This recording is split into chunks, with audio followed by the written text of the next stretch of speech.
showtime. It's the pre-party with J. Cal. We are professional wrestling. I'm building an alliance. You are tuned into the absolute top of the mountain, the ultimate professional wrestling. Alliance-wrestling.com. What is up? This is the pre-party, a presentation of Alliance-wrestling.com, your number one source for news, for information, for the National Wrestling Alliance and the United Wrestling Network. My name is J. Cal, and we are here.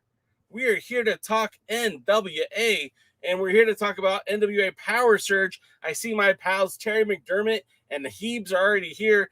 Thank you guys for joining us again. This is your go-to destination for news and information for the NWA prior to POWERRR or even POWERRR Surge as it is today. And we're in the holiday season, folks. It's time for giving. It's time for receiving. It's time for Merry Marys. I have a new microphone today, so if I sound a little bit different, I apologize in advance. But turns out the old mic didn't survive the trip, and well, it's dead now. In other late-breaking news, the NWA Women's World Champion was successful in her most recent title defense in the ECW arena as part of that big Battleground Championship Wrestling. She was wrestling, I believe she faced off against Mercedes Martinez, and just double checking my thing here. Yeah, against Mercedes Martinez, victorious in that match. Supposedly,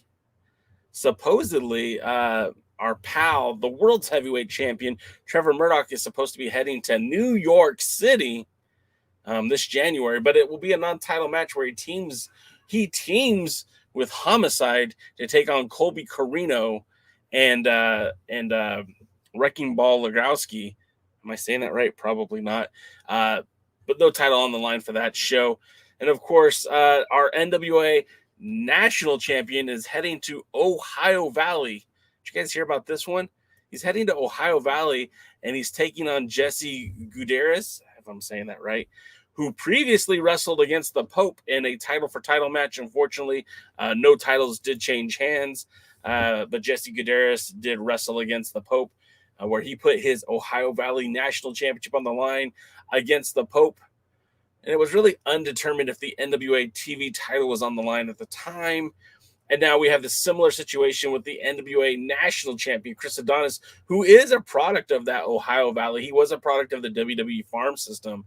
Remember, for longtime friends of Chris Adonis, he started off with the UPW out in Southern California. That's Ultimate Pro Wrestling, the same place that discovered John Cena, the same place that discovered Samoa Joe, the same place that was responsible for Frankie Kazarian's exposure to the next level. They helped Christopher Daniels get to that next level. Of course, Ryan Sakota, who recently passed away, is a product of that school. Nathan Jones, John Heidenreich, Horseshoe, Luther Reigns, a whole bevy of talent came out of UPW. And none of the least of which would have been Chris Morderski, Chris Masters, Chris Adonis, who is now our NWA national champion, but at one point was one of the blue chips from Ohio Valley, who they really put a lot of stock into when he was in the WWE, when he partnered with Carlitos. Of course, most of his success in the more modern wrestling times has been with the NWA. He's a two-time NWA national champion, although he's really only had like 2 title defenses and forfeited his championship in an effort to help Nick Aldis rig the system, which kind of went didn't work the way that they were hoping for. So there's your little bit of info on Chris Adonis, Chris Morderski, Chris Masters, the Masterpiece, and all that stuff. Lamb says the promo says title for title, but OVW promoted it as an OVW national title match. I don't think that they have the rights to promote it as an NWA title match.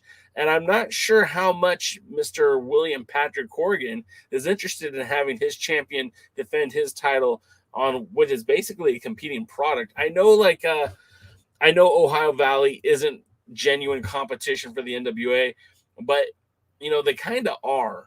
And as the world of professional wrestling has changed so much, the landscape has changed even recently with Ring of Honor going on hiatus, the advent of AEW, the WWE releasing over 140 talents in the last 2 years. Like I said, the Ring of Honor sabbatical, MLW's emergence from, was practically dead just a few years ago.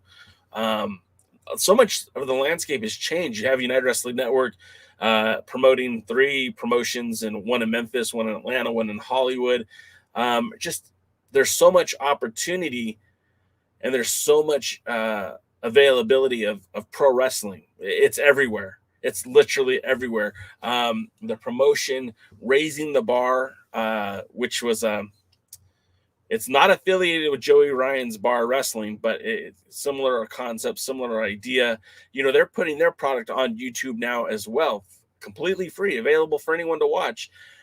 And I feel like there's so much good wrestling out there that in some ways everybody's competition.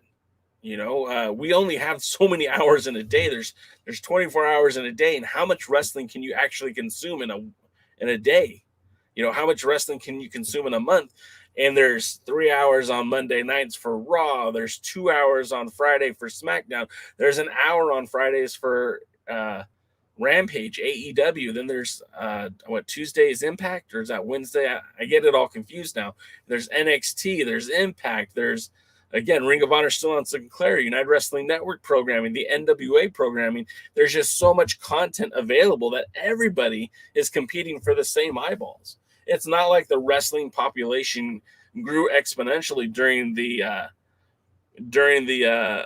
pandemic. I mean, there's still pretty much the same wrestling fans that were there prior to the pandemic, but wrestling is so more readily available today than it was even just 2 years ago. So, with that being said, Ohio Valley certainly is putting things out there in the Southern Kentucky area. Or is it Northern Kentucky? I don't know my geography so well. I shouldn't be commenting, but Ohio Valley, they've been trying to take that next step, and again, their programming, I think, is available on Fight. Which again, the advent of Fight has made it so much easier for people to digest wrestling products from everywhere. I mean, if you go to Fight right now, you can watch New Japan Strong, you can watch Impact.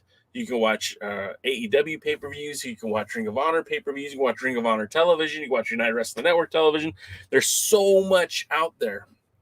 So it's getting pretty crazy. But let's talk about tonight's NWA POWERRR. What's a power surge, right?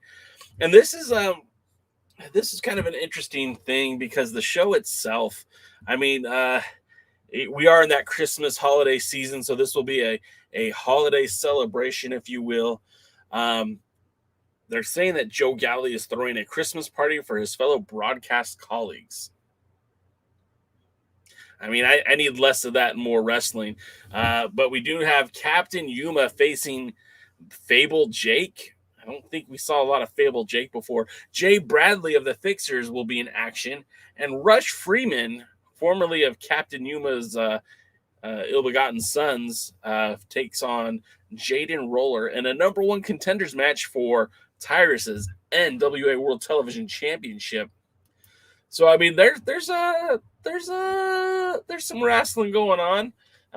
Power Surge in its initial run was more of a recap of Power, and it looks like we're going to get a little bit more going forward, a little bit more wrestling related content, less recap, which I think is great because, the problem with having a video on demand service on Fight and we're paying $4.99 a month is that I don't need a recap show because I can go back and watch it anytime I want.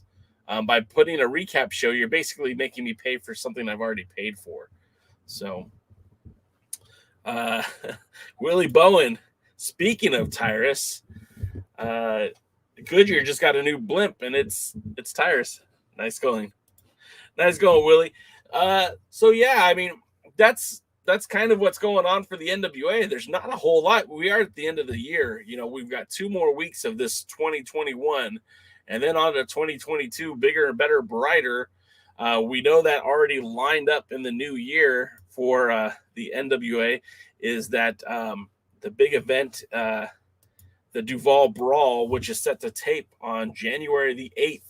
2022, where we're going to have Gangrel and Trevor Murdoch in the main event. I don't think any other matches have been announced yet for that show. But like we said in previous episodes, we know that the NWA and Tried and True Pro Wrestling are supposed to be doing a co-promoted event in February. And then the rumor is, I mean, I guess it's all but yet made official that the Crockett Cup 2022, excuse me, will be happening in Nashville, Tennessee. I mean, that's what we're hearing, but I haven't seen much information about that. We don't know where it's going to be, at the Tennessee Fairgrounds or the Asylum or wherever it's going to be. We just haven't really heard a whole lot about that. And then Lamb is asking, the January 8th, is that the Pope charity event in Florida? Yeah, it is the Duval Brawl, the charity event for the, oh gosh, I can't remember what it's called. I keep forgetting. The Love Alive charity. And yeah, that's the Pope's charity. So we'll probably get some more matches announced soon for that. I haven't seen them, but maybe you guys have. Heebs brings up a good point. Surge is almost like Sunday Night Heat or Velocity, but with decent match times. Kind of dig a platform for the undercard dudes to find work and get over. You know what, Heebs? I agree with you, man. I think that that's the best way to utilize this hour of programming, 45 minutes of programming. I get why they do it this way, because again, they're trying to save time, money when they do these TV tapings by just recording match. And you know, the interesting thing is that they've been able to make sense of a lot of it, you know, but I think they just record matches just to get content in the can, if you will, so that they have it available to release throughout the season of Power. And then, of course, because it's the holiday season, it gives them a you know, carte blanche to kind of, hey, you know, we can make this a holiday thing. Willie Bowen asks a great question. Whatever happened to Primetime? And I'm assuming you mean Primetime Live, the United Wrestling Network program that was first started off as a weekly pay-per-view and then kind of changed into something else. And, you know, they're still around. If you go to the United Wrestling Network's pay-per-view spot on Fight, which I'm doing right now because I don't remember the last show that they had. So the Red Carpet Rumble was released back roughly about a month ago on pay-per-view. And that was, I guess it's going to be released to the national television viewing audience, but initially was recorded as a pay-per-view. And that was, I believe, around Halloween time, where they also did they did a Halloween special with Gentleman Jervis. They did a Primetime Live Supercard back in September. It seemed like they were going to tape every month to coincide with the television tapings in Hollywood, but then that even kind of devolved into more like an every other month. And obviously they're taking December off. I mean, that was pretty much announced by Marquez, so they haven't really done anything new yet. But I think they're going to continue to be producing like super shows, maybe 4 or 5 times out of the year. That's going to be centered on that United Wrestling Network talent. And, you know, that's the thing about the United Wrestling Network is they have that open door policy, very similar to what we hear that Ring of Honor is going to be doing. So I think they'll be fine in terms of all that. Certified Hustlers in the house. You know, I do dig that logo, Hustler. Good job, man. It looks very professional. Wrestling with the MMAs here. What is up? All my pals are here tonight. Good to see you guys. Last week in Colorado was pretty nuts. I'm surprised. I wasn't even sure if we were going to get a decent connection there. It was snowing. It was nice. Certified Hustlers making the bold statement, and I will put it here on the screen. Well, I didn't mean to start it, but hey, whatever. Trevor is going to face Eddie Kingston and Bully Ray. I mean, like, look, man, I think either one of those matches would be great. And if truth be told, Eddie Kingston was supposed to be in the position that Michael Bennett was on the first episode of Primetime Live. Speaking of Primetime Live, it was supposed to be Eddie Kingston, but Kingston signed with AEW. And at that point, they weren't really allowing, they weren't really going in that direction with Kingston. Once he signed, he signed. So that's where he was. But him coming back to the NWA to challenge against Trevor Murdoch would be terrific. I mean, let's face it, Kingston is a tough guy, right? So the whole promos with Trevor Murdoch say everyone's a tough guy until they meet a tough guy. I mean, Kingston's a tough guy. And, his ability to sell a match, to sell, hell, it was his promo on Cody that got him a shot in AEW to begin with. That'd be great. And then Bully Ray, I mean, in my own fantasy booking, right, I had this great I thought it was great. I thought they had this great idea to bring Bully Ray into the NWA for a one-off, for one title match. And that's when he and Velvet Sky were still in a real relationship. They were still very much together, but those days are over. But at the time, Velvet Sky still has that opportunity, that championship series, the same one that Jack Stain has, the same one that Colby Corino has, the same one that Scion, the masked wrestler, had, that he cashed out. And his idea, or my idea, was that Velvet Sky would present that opportunity to Bully Ray, who could then challenge whoever was champion at the time. I thought it was Nick Aldis. Thought that would have been a good one. But look, things change, and I'm not exactly sure if that's ever gonna happen. It's fantasy booking. I think it'd be fun booking, but I'm not holding my breath for that. Willie Bowen is fantasy booking, and he wants to see Trevor Murdoch versus Watts. Now, Watts is the guy who, for whatever reason, is not in the spotlight right now. I mean, he had a great run in United Wrestling Network as a former United Wrestling Network Hollywood Heritage Champion, challenged for the tag team titles, held the tag titles by himself for a brief time. Watts is a good dude. I like Watts a lot. Not sure why he's not more focused or more centered in on the championship wrestling from Hollywood, but I think that would be really good. A more fantasy booking. Certified Hustler says Trevor versus Hammerstone, and that's one I don't think you're going to see, just because Hammerstone, as Lamb reported earlier today on our Discord channel, Hammerstone is signed up with MLW. He's locked that in, and I don't see anything that's showing me where MLW and the NWA are going to be working together anytime soon.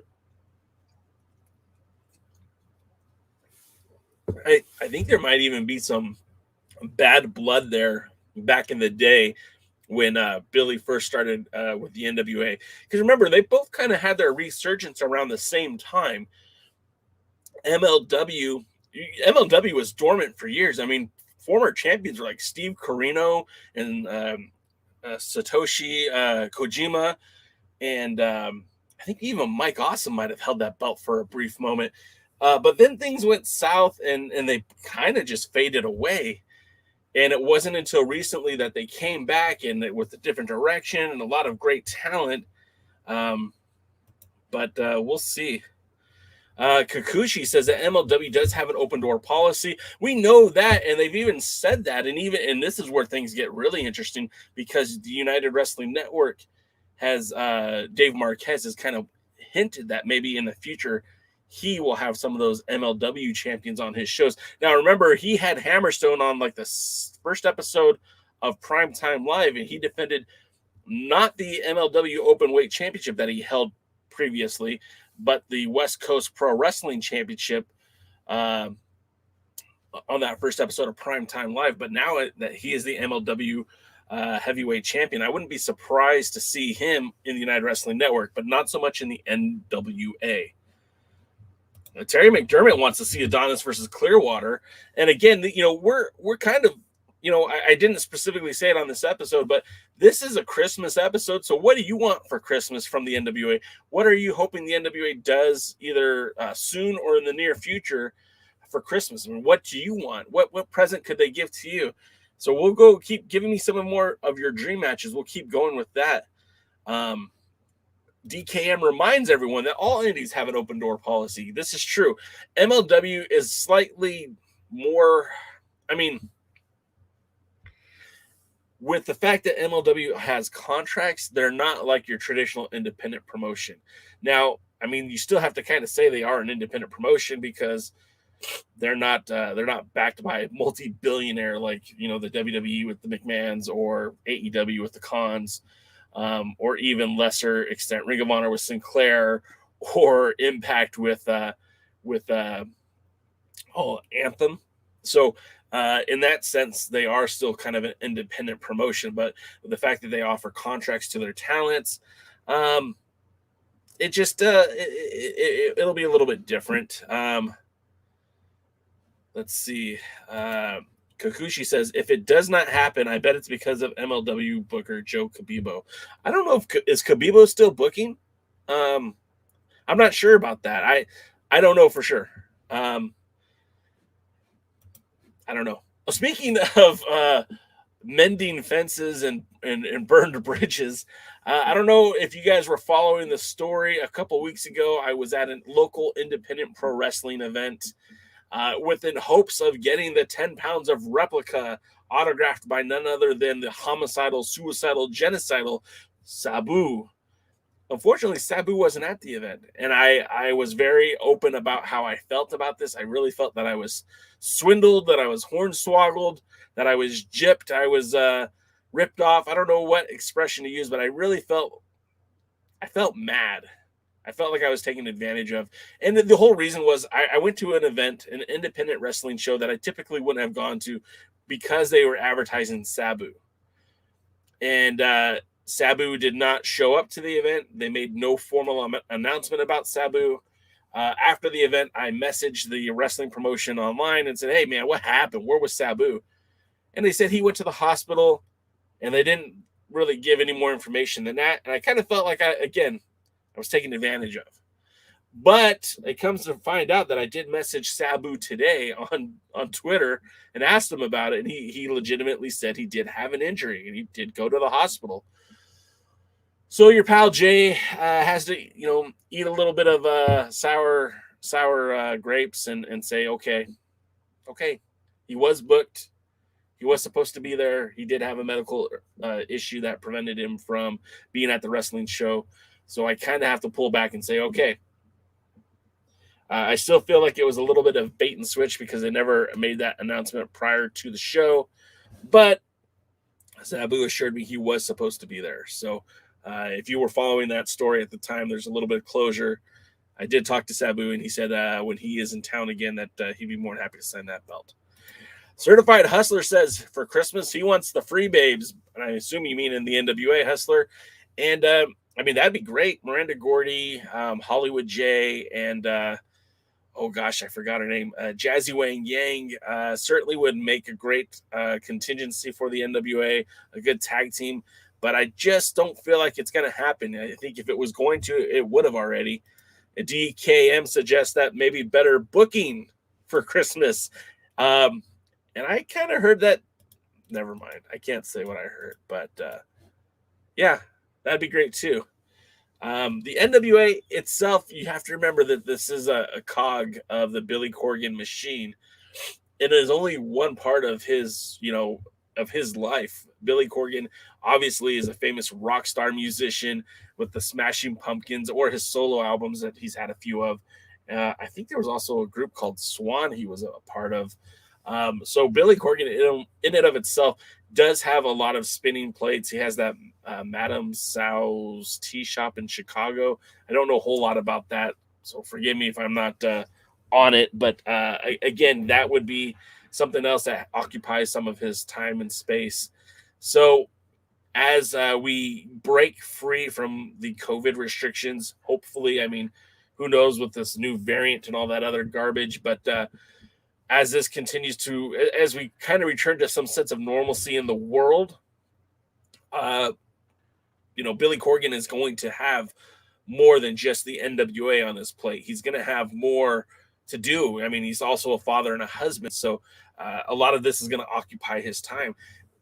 If he, if anything starts to fall, I mean, the NWA is certainly one of those things that he could entrust to somebody else or have some sort of committee, and I think that would actually benefit the NWA. So I can't say for certain, but if things continue to move the way that they are, hopefully the NWA will have a change in direction slightly. Lamb says the same thing. NWA and Christmas, give the NWA fans consistent booking. I mean, it's got to be that, right? Willie Bowen says he wants good matches from NWA Power, Impact Wrestling, and Championship Wrestling from Hollywood. Yeah, I agree with you. There is good wrestling out there. You can find it. I mean, our pals over at the Dangerous Adrenaline Wrestling Gladiators, I mean, they have this cat as their champion, the dog champion, Ray Jazz. Now, he's had some pretty good matches in AEW, but if you go watch his independent work, that kid is something special. I call him a kid. I don't know how old he is, but he's something special. He's got a great look. His in-ring is solid. He's a guy that I think very much could be the future of the industry if he keeps going. Kikuchi says, last I heard, yes, which I think he means Joe Kabibo still booking. So it's interesting. Hustler says Raven is booking, that Ricky Morton is booking. I mean, if Raven's booking, look out. Things will get interesting very quick. Terry McDermott says, get rid of James Mitchell and Judias. I mean, that sounds good to me, too. Look, I want the NWA to be realistic and fun, and I can go for some goofy, silly stuff time to time.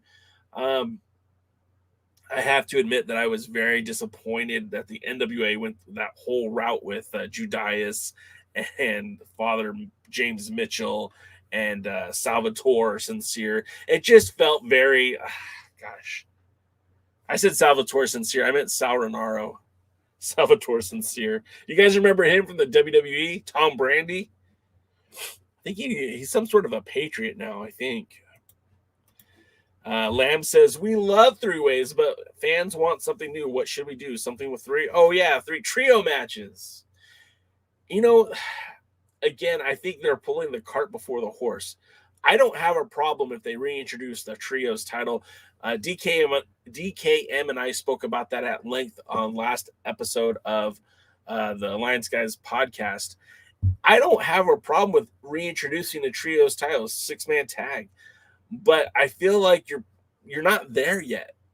You don't have an ample enough challenges for the 10 pounds of gold. You don't have enough ample challengers for the tag team titles or the national title or even the TV title. So I think if you to reintroduce a 6-man tag belt, I think that's way too early.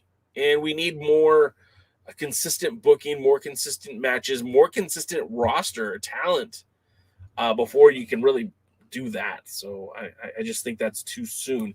Kikuchi says he wants a gorgeous Russian redhead who is currently living in LA named Renata Violina. And well, Kikuchi, as much as I'd like to help you with that, I really don't think I'm in the I'm 2 hours from LA, but I don't think I'm in that opportunity to help you out scoring a date. Kikuchi says, wait, the dog champion is a cat? I mean, I don't think he's an actual cat. I think he's an actual man, but you get what I'm saying. And now I'm just getting hassled by DKM. Why is a cat wrestling and dog? If you don't know by now, it's raining cats and dogs outside, so I don't know. Chris says, no more NWA titles, please. I tend to agree with you, Chris. I do, because the NWA titles are not used as well as they could be. They're not being used as much as they should be, right? Because you have Chris Adonis, who I'm going to look it up right now. I'm going to look it up right now live on this podcast. I'm going to go to cagematch.net. I highly recommend cagematch.net for all of your wrestling database needs. And I'm going to type in Chris Adonis. And right there, why does it say Camille? I don't get it. Okay, Chris Adonis. And you go to his titles, right? And you go to, in case you guys weren't aware, he is currently sitting at 2,397 days as your Wrestle Spot Heavyweight Champion. He's currently the QPW, that's Qatar Pro Wrestling Tag Team Champions with Carlitos. He's held that belt for nearly 2 years now. And as national champion, he's racked up with 2 reigns, basically 168 days. Oh, I guess that's just the second reign. And the camera just died. So let's see. And then so we go to his matches as champion for the NWA national title. And so as champion, second run, he defeated JTG to win the title in the vacant tournament silliness. He did wrestle James Storm at the 73rd, had his first successful title defense, wrestled Tito Oric at IWC Unbreakable back in September, and then wrestled Judas back in December. So that's 3 title defenses in his second run, and then in his first run, never defended the title.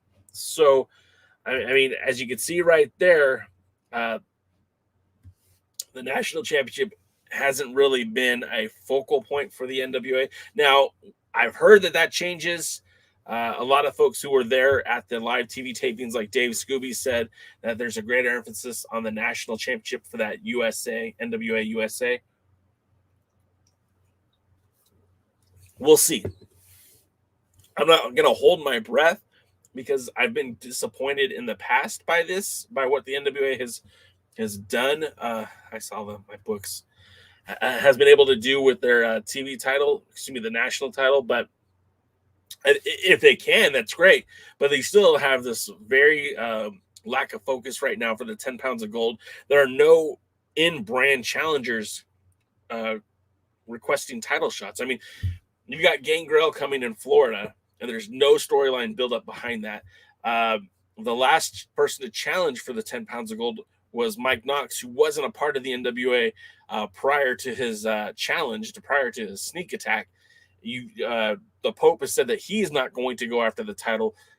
Nick Aldis has said that he will not go after the title. And Jack Stain, who probably should be going after the title, I think last week we heard that he's going to be part of this 6-man tag thing. So who knows? And I'm not going to try to justify any of it. I just feel like, again, the NWA should put a better focus on the titles they currently have before they introduce any more titles. DKM thought it was Raining Men. Hallelujah. It's Raining Men. Or not. I don't know. Let's see. More of your comments. Khris Drummond, this is a good, interesting thing to bring up. How about we focus on getting the NWA an international TV deal instead of adding useless titles? So, the law of supply and demand is there has to be a demand for you to supply something. Do we know that international markets want an NWA television show? They're currently on Fight, which I believe Fight is available everywhere in the world. I could be mistaken. And YouTube, currently, I still believe you can get the NWA on YouTube pretty much anywhere in the world. I don't think there's any kind of regional restrictions to that. So there isn't really an added benefit at this point to add a international programming, because if I'm a program director for an international broadcasting company, why would I choose the NWA over, say, AEW or Impact or MLW, especially when these promotions don't make their content available internationally currently, or even like the United Wrestling Network. In the past, I had heard that they were offering their programming in foreign languages with announcers who were using foreign languages for that particular market. So I don't know. I feel like it would be great to see the NWA make some inroads to a television show, but currently as it sits, I mean, if they're making money off a Fight for their weekly,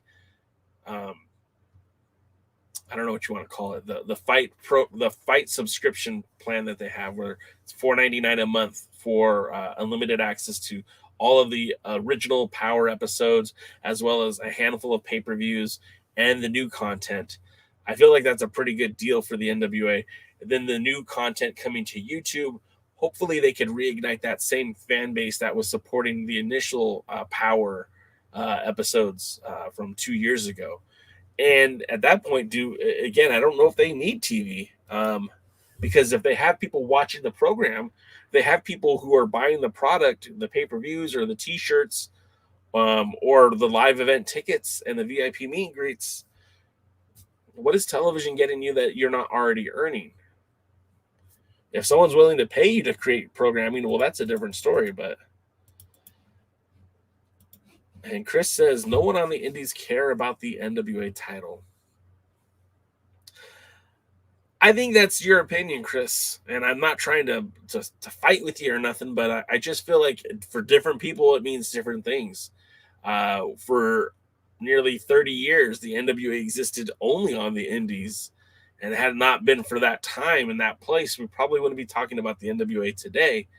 That NWA World's Heavyweight Championship has been featured in Ring of Honor. It's been featured in Combat Zone Wrestling. It was featured in Pro Wrestling Guerrilla. It was featured on Impact. It was featured in New Japan Pro Wrestling.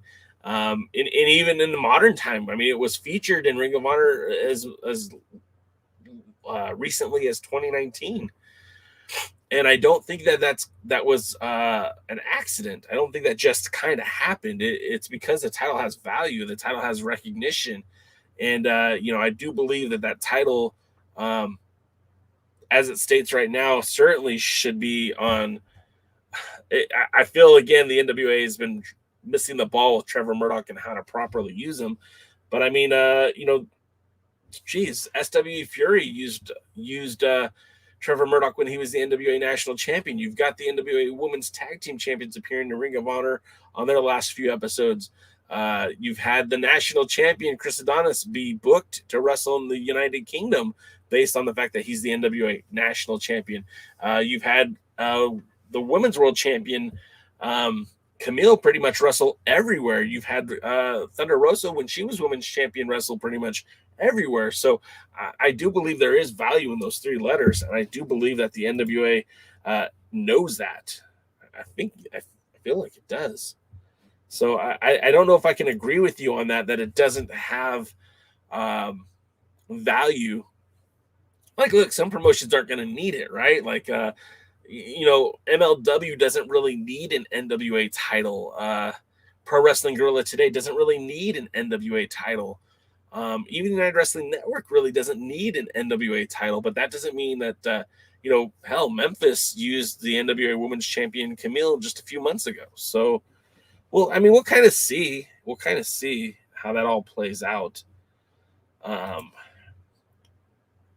Okay. Lamb says, even Impact and Ring of Honor do not have huge international deals. Why should the NWA have a better chance than those two? Exactly.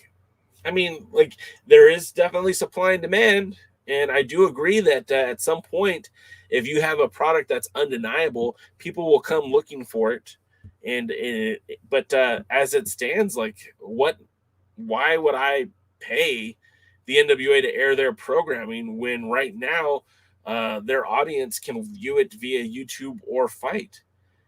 There's nothing exclusive about it. Now, if they opted to make Power, available, see, I just don't see how it works. It just doesn't make a lot of sense to me. So we'll see. Terry McDermott says NWA has a regional flair, just doesn't fit into international TV. I mean, and again, what's stopping it? It's a supply and demand. If somebody wanted it, I'm sure they could have it. I'm sure if the money's right. I just don't know if that's really, if there's a high demand for it, it would happen.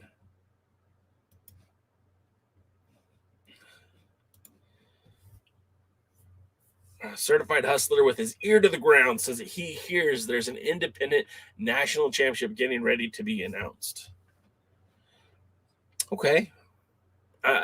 Again, the reason why Adam Pearce was so effective at being NWA World Champion is that he went out there and worked, and he could work just about anybody. And I'm not saying he's the world's greatest wrestler, far from it, but he would be able to work a match with just about anybody.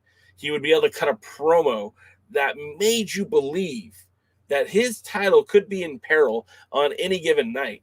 And it was his job to make sure that that did not happen. So whether he was wrestling the Maestro of Wrestling or Damian Wayne or SoCal Crazy, hey, SoCal Crazy,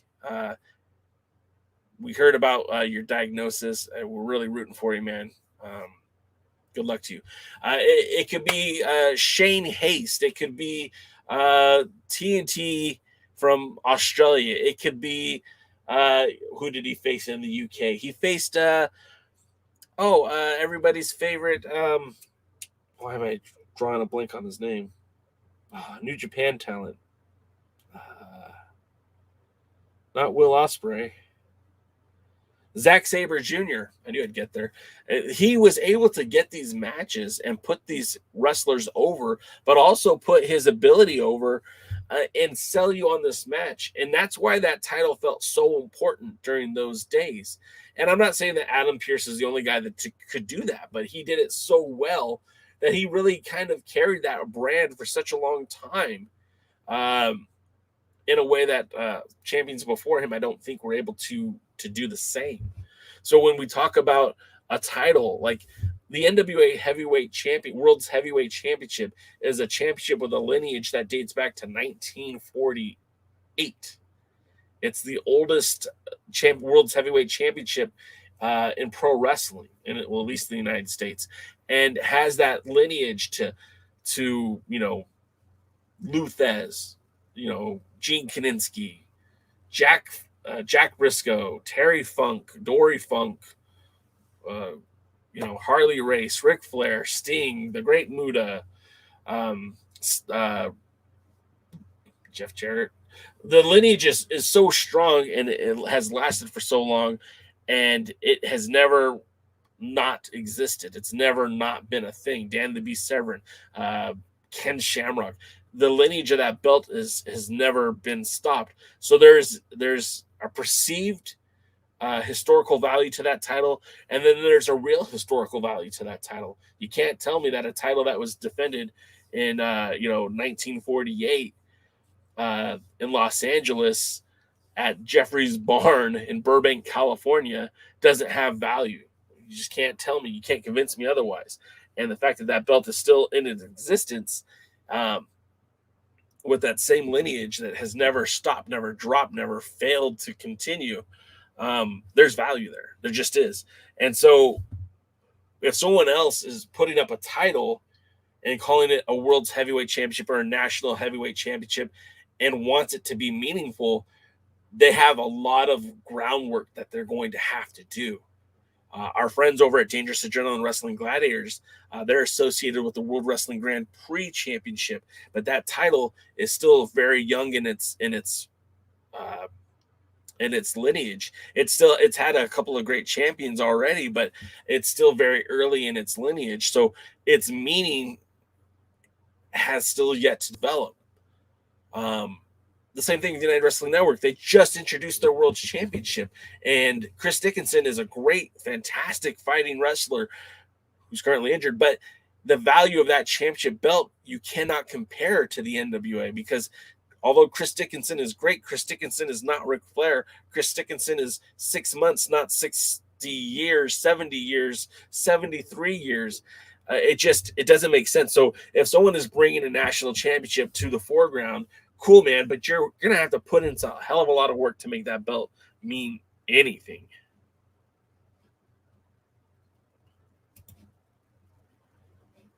Devitt, I'm not sure what you mean, Hisa. That's a problem. I start going off on tangents and I don't know what that's talking about. But yeah, the great Hisa's in the house. Much props to that guy.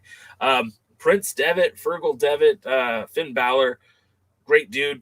Former NWA British Commonwealth champion, and could have been a lot more in the NWA had he stuck around. That's for sure. Terry McDermott says, like Coca-Cola, the NWA World Championship is the real thing.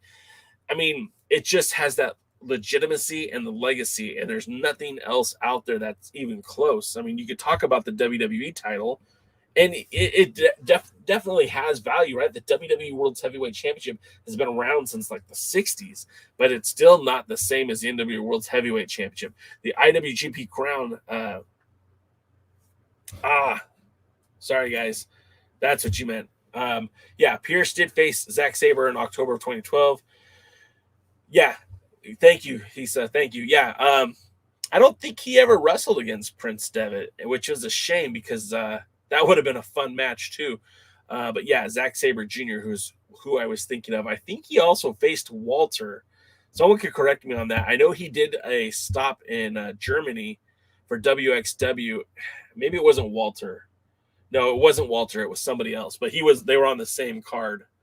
I almost feel like looking that up right now too. But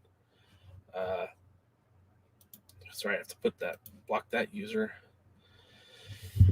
Okay, so yeah, I mean, oh, that's interesting. Dave Scooby said when Camille wrestled this weekend, there was no mention of her as the NWA Women's Champion. So Dave Scooby, now I'm going to ask you, put you on the spot. Did she carry the Burke with her to the ring, and they didn't mention it? That's interesting. I mean, Camille has literally been tearing up the independents from River City Wrestling to Coastal Wrestling, Florida, in Tennessee, that she's been defending that Women's World Championship pretty much everywhere. So if she was on an event where they asked her not to wear the title, to me, that's kind of a head scratcher. I don't get that. But, at the same time, it's not their responsibility to promote the company that it's not her job to promote the NWA if she's booked to just wrestle. And DKM said, where was she at? And she was at Battleground Championship Wrestling. That was also the same event where Bubba Ray Dudley, Bully Ray, whatever you want to call him, wrestled. He wrestled against Jerry the King Lawler. And it's just very interesting. I'm sorry, I'm just kind of reading you guys' things. Dave Scooby said she had the belt, but there was no mention of her as NWA champion or if the match was a title match. She wore it to the ring. That's a very interesting thing. If you're going to book the champion and she's going to bring the belt, I don't know why you wouldn't kind of boost that, but Certified Hustler says there's no rule that states that they have to have the strap. They could book Trevor and he doesn't have to have the strap. You're right, Hustler. Absolutely. 100%. In my mind, though, why would you book Trevor Murdoch if he's not going to bring the title? And I'm not saying that Trevor Murdoch is not worth being booked, but he's got the added value of being the world's heavyweight championship. That 10 pounds of gold is synonymous with history, legacy, tradition of pro wrestling. I mean, that belt is synonymous with guys like Ric Flair, Harley Race, Dusty Rhodes, Sting, the great Muda. Well, maybe not Muda. He had the other belt. But like Ken Shamrock, Jeff Jarrett, Ron Killings, Rhino Raven, Adam Pearce, Brent Albright, Blue Demon Jr., Colt Cabana, Tokyo Monster Kahagas, Rob Conway, Satoshi Kojima, Hiroshi Tenzin, Jack Staines, Tim Storm, Nick Aldis, Cody Rhodes. I don't know why you wouldn't showcase that belt if I'm booking a pro wrestling promotion, and even if I'm not associated with the National Wrestling Alliance, if I'm booking Trevor Murdoch, he's bringing that 10 pounds of gold. Otherwise, I don't know if I'm going to book him. Good point, Willie. Jack Briscoe. Can't leave out the man, Jack Briscoe, for sure. Luthez, yes, but I was specifically saying guys who held the 10 pounds of gold, right? The guys who legitimately held that title, this title. Because this title really didn't come into existence right away. This belt was only held. Terry Funk would be a good one that I left out. But yeah, you guys get what I'm saying. AJ Styles. Just looked at AJ Styles' name. How could I forget AJ Styles? Colt Cabana. Dave Scooby says lots of wrestlers at Icons of Wrestling, and even Eric Bischoff were taking pictures with Trevor and the 10 pounds of gold. I mean, you kind of have to, right? If again, that the legacy of that belt, it just has so much. And you hear, I don't know if you guys heard this, but like Macaulay Culkin and Freddie Prinze Jr. might be starting up a wrestling promotion. Now, I know that Freddie Prinze Jr. was a writer for the WWE for a brief time, but would you support a product by those guys? I don't know if I would. But this is always just a fun time of the week to hang out with you guys right before the NWA POWERRR or POWERRR Surge or anything that really the NWA is offering up at this time. I'm so excited that we're just having NWA content because a year ago that wasn't happening. Oh, that's a good point, DKM. Yikes, that's a great point. Was he taking photos with them or were they taking photos with him? That's a good point. I mean,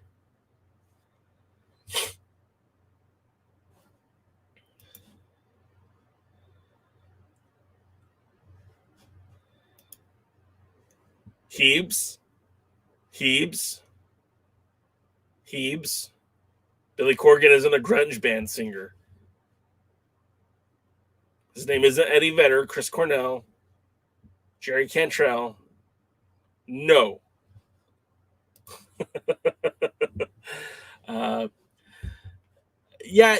Lamb says if the product is good, why not? Let's see how this is going. I mean, look, this is just in its infancy, right? Nothing has been formally announced, but yeah. My question is, if you have the money to start a wrestling promotion, would it make more sense to run with something that's already existing or try to create something new? I mean, is Ring of Honor for sale, or is it honestly they plan on just bringing it back? I don't know. I'm always willing to try something out, give it a taste to see if I like it or not, but it just I don't know. Hustler, I mean, you could say that all you want. I've seen worse. I've seen a lot worse. And I really feel like the problem with Trevor is not Trevor, but really the booking, that he hasn't really been given an opportunity to shine yet. And when that happens, I think we'll see something very, very interesting. Mr. Kikuchi says, hey, NWA fans, what is your favorite theme song for an NWA TV or internet TV promotion? That's a good one. Maybe we'll ask that again next week, Kikuchi, so you get better answers.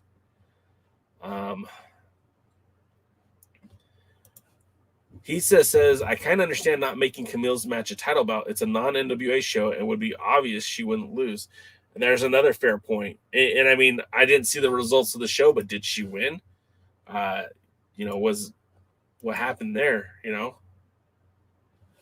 But as we go through this more and more, I just lost my page. Anyways, it doesn't matter either if she did or did not defend the title. I mean, it's always cool to see the belt to get that kind of recognition. Mercedes Martinez would certainly be a wonderful competitor, challenger for that title belt. She certainly has the medal to be tested against Camille, but whether it was or not a title match is really not that significant. Wasn't put on NWA programming, wasn't part of an NWA pay-per-view, so at the end of the day, it really doesn't matter. And Hustler says that AEW bought Ring of Honor. I mean, I heard you say that elsewhere. Until I see Tony Khan holding the Ring of Honor title, I'm not going to go with that. Dave Scooby says they were coming to his table to take pictures. Only time Trevor left was to take a picture with Camille at her booth. So, I mean, that's fair. See, I love Lamb because he promotes the show. He helps me keep my shit together. Part of my French. Thank you, Lamb. And then we will wrap it up here. Oh, real quick, Dave Scooby says she won. Her and Mercedes Martinez had a great match. Two tough ladies. Absolutely. Mercedes Martinez is the best. I would love to see her more in the NWA.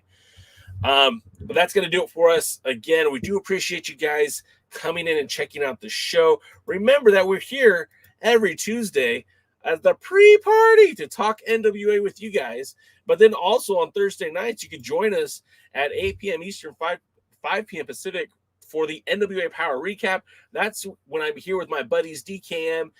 Kevin Frazier's on the IL right now. Helping us out has been Jaden. Somewhat on and off, but the four of us are the Alliance guys, so any one of us could be on the show at any time. It doesn't matter. We're always going to talk about Power. We're going to talk about the NWA, and of course, any kind of news or information that comes out, we'll make sure to cover that as well.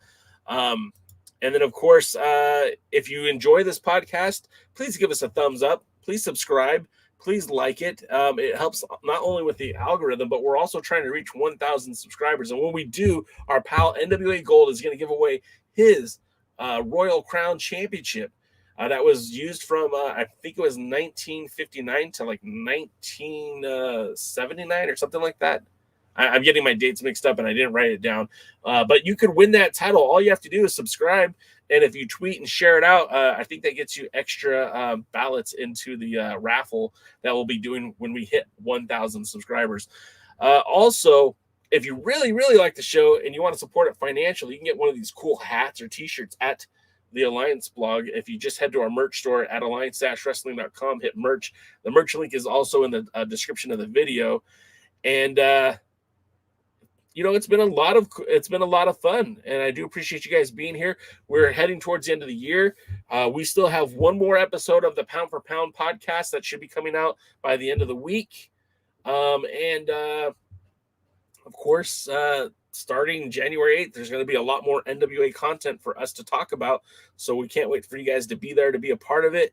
And that's going to do it. So thank you guys for watching, and we'll see you soon. We thank you for tuning into the Alliance Blog Podcast, a presentation of alliance-wrestling.com. We genuinely appreciate your support. Would you consider subscribing so you won't miss any future episodes? We'd also like to remind you that we do a live stream every Tuesday, 5 p.m. Eastern, 2 p.m. Pacific on YouTube at The Alliance Blog. And you can follow us on Facebook, Instagram, Twitter, Tumblr, TikTok, and Twitch. Until next time, we are The Alliance.